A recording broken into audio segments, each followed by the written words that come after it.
Hello friends, வணக்கம். Welcome to Sargunas சமையல். இன்றைக்கி நம்ம சேனலில் ஒரு அருமையான சுவையில் கொத்தமல்லி சட்னி தாங்க செய்ய போகிறோம். சுட சுட இட்லி மேலே இந்த சட்னியை தாராளமாக ஊற்றி சாப்பிடும்போது செம்ம டேஸ்ட்டாக இருக்குங்க. தோசை கூட சாப்பிட்லாம். ஒரு முறை இந்த சட்னியை செய்து கொடுத்தீங்கன்னா திரும்ப திரும்ப செய்ய சொல்லி கேட்பாங்க. அந்தளவுக்கு ருசியாக இருக்கும், செம்ம டேஸ்ட்டாக இருக்குங்க. இந்த சட்னி எப்படி செய்யுதுன்னு பார்க்கலாமா? இதை பண்ணுறதுக்கு அடுப்பை பற்ற வச்சுட்டு ஒரு கடாய் வச்சுக்கோங்க. அதில் 2 டேபிள் ஸ்பூன் எண்ணெய் ஊற்றிக்கலாம். எண்ணெய் சூடானதும் 1 டேபிள் ஸ்பூன் உளுந்தம்பருப்பு சேர்த்துக்கலாங்க. கூடவே 2 டேபிள் ஸ்பூன் கடலைப்பருப்பு சேர்த்துக்கலாம். 1 டேபிள் ஸ்பூன் உளுந்துன்னா 2 டேபிள் ஸ்பூன் கடலைப்பருப்பு சேர்த்துக்கங்க. சேர்த்துட்டு நல்லா செவந்து வர வரையும் வறுத்து எடுத்துக்கலாம். பாருங்கள், நல்லா வாசனையும் வருது, நல்லா செவந்து வறுபட்டு வந்துருச்சு. இப்போ இந்த எண்ணெயெல்லாம் நல்லா வடிச்சிட்டு இந்த மாதிரி ஒரு தட்டில் எடுத்து வச்சு ஆற வச்சிடலாங்க. அதே எண்ணெயில் ஒரு 6 காஷ்மீரி மிளகாய் சேர்த்துக்கிறேங்க. கூடவே ஒரு 3 நாட்டு காய்ந்த மிளகாய் சேர்த்துட்டு நல்லா வறுத்து எடுத்துக்கலாம். காஷ்மீரி மிளகாய் பார்த்திங்கன்னா காரம் ரொம்ப குறைவாக இருக்கும், நல்லா கலர்ஃபுல்லாக இருக்குங்க. இப்போ நல்லா வறுபட்டுச்சு. இதையும் ஒரு தட்டில் எடுத்து ஆற வச்சிடலாம். இருக்கட்டும். அடுத்ததாக அதே எண்ணெயில் ஒரு 8 பல்லு பூண்டு தோலெல்லாம் உரிச்சிட்டு சேர்த்துக்கலாங்க. சேர்த்துட்டு இதையும் நல்லா செவந்து வர வரையும் இந்த மாதிரி வறுத்த பிறகு இப்போ இது கூடவே 2 பெரிய வெங்காயத்தை இந்த மாதிரி நீல வாக்கில் கட் பண்ணி வச்சுருக்கிறேன், அதையும் உள்ளே சேர்த்துக்கலாம். பெரிய வெங்காயத்துக்கு பதிலாக நீங்கள் சின்ன வெங்காயம் கூட சேர்த்துக்கலாங்க. கூடவே 2 பச்சை மிளகாய் சேர்த்துட்டு வெங்காயம் பார்த்திங்கன்னா இந்த மாதிரி ஒரு 3/4 பாகம் வதங்குற வரை வதக்கிட்டு இப்போ இது கூடவே 4 மீடியம் சைஸில் 4 பெரிய தக்காளியை கட் பண்ணி வச்சுருக்கிறேன் நீலவாக்கில், அதையும் சேர்த்துக்கலாம். தக்காளி வதங்கிறதுக்கு உப்பு சேர்த்துக்கிறேங்க. சட்னிக்கு தேவையான அளவு உப்பு சேர்த்துருக்குறேன். பத்தலைனா அரைச்சி டேஸ்ட் பண்ணி பார்த்துட்டு அப்புறமா சேர்த்துக்கலாம்.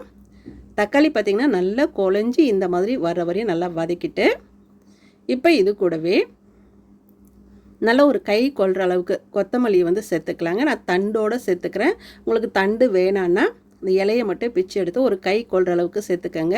தண்டோடு சேர்த்து செய்யும்போது நல்லா சத்தாக இருக்கும், டேஸ்ட்டும் ரொம்ப நல்லாயிருக்கும்.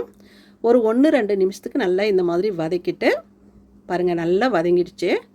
இப்போ இது கூடவே கொஞ்சமாக பெருங்காயத்தூள் சேர்த்துக்கலாம், நல்லா வாசனையாக இருக்கும். சேர்த்துட்டு நல்லா கலந்து விட்டுட்டு அடுப்பு அணைச்சிட்டு ஆற வச்சுடுங்க. ஆறட்டும். அடுத்ததாக ஒரு பெரிய மிக்ஸி ஜார் எடுத்து வச்சுக்கோங்க. அதில் நம்ம வறுத்து வச்சோம் இல்லைங்களா, கடலைப்பருப்பு உளுந்தம்பருப்பு, அதை சேர்த்துக்கலாம். கூடவே நம்ம வறுத்து வச்ச மிளகாயும் சேர்த்துட்டு கொஞ்சம் கொரப்பாக அரைச்சி எடுத்துகிட்டு வந்துடலாம். பாருங்கள், இந்த அளவுக்கு அரைச்சா போதும். இப்போ இது கூடவே நாம் வதக்கி வச்சோம் இல்லைங்களா, வெங்காயம் தக்காளி கொத்தமல்லி பூண்டெல்லாம் போட்டு வதக்கணும் இல்லைங்களா, அதை சேர்த்துக்கங்க.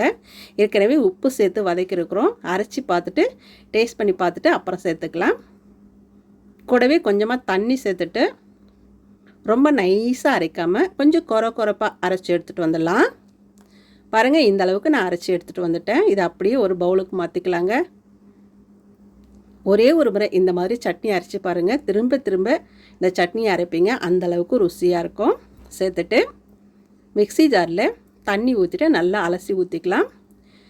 இதை திக்காகவும் வச்சுக்கலாம், தண்ணியாகவும் சட்னியாக வச்சுக்கலாம், உங்கள் விருப்பம் போல் வச்சுக்கலாம். தண்ணியாக வைக்கும்போது உப்பு அதுக்கு தகுந்த மாதிரி அட்ஜஸ்ட் பண்ணி சேர்த்துக்கலாங்க. அவ்வளோதான், கலந்து விட்டாச்சு. இப்போது உப்பு டேஸ்ட் பண்ணி பார்க்கலாங்க. உப்பு பத்தலைனா இந்த டைமில் சேர்த்துக்கலாம். உப்பு கொஞ்சம் குறைவாக தான் இருக்குது. ஒரு 1/2 ஸ்பூன் உப்பு சேர்த்துக்கலாம். உப்பு சேர்த்துட்டு நல்லா கலந்து விட்டுருங்க.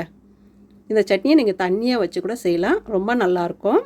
இப்போ இதுக்கு ஒரு தாளிப்பு போட்டால் இன்னும் சூப்பராக இருக்குங்க. ஒரு தாளிப்பு கரண்டியில் எண்ணெய் கடுகு சீரகம் உளுந்து சேர்த்துட்டு கொஞ்சமாக கருவேப்பிலை சேர்த்துட்டு நல்லா தாளித்து இதில் கொட்டிடுங்க. அவ்வளோதாங்க, அட்டகாசமான சுவையில் கொத்தமல்லி சட்னி சூப்பராக தயாராகிடுச்சு பாருங்கள். உண்மையிலே ஒரே ஒரு முறை இந்த மாதிரி சட்னி செய்து பாருங்கள், திரும்ப திரும்ப செய்வீங்க, அந்தளவுக்கு ருசியாக இருக்கும். இட்லி தோசையோடு சாப்பிட்றதுக்கு டேஸ்ட்டு செம்மையாக இருக்குங்க. இன்றைக்கி நான் சுட சுட இட்லி வேக வச்சுருக்கிறேங்க.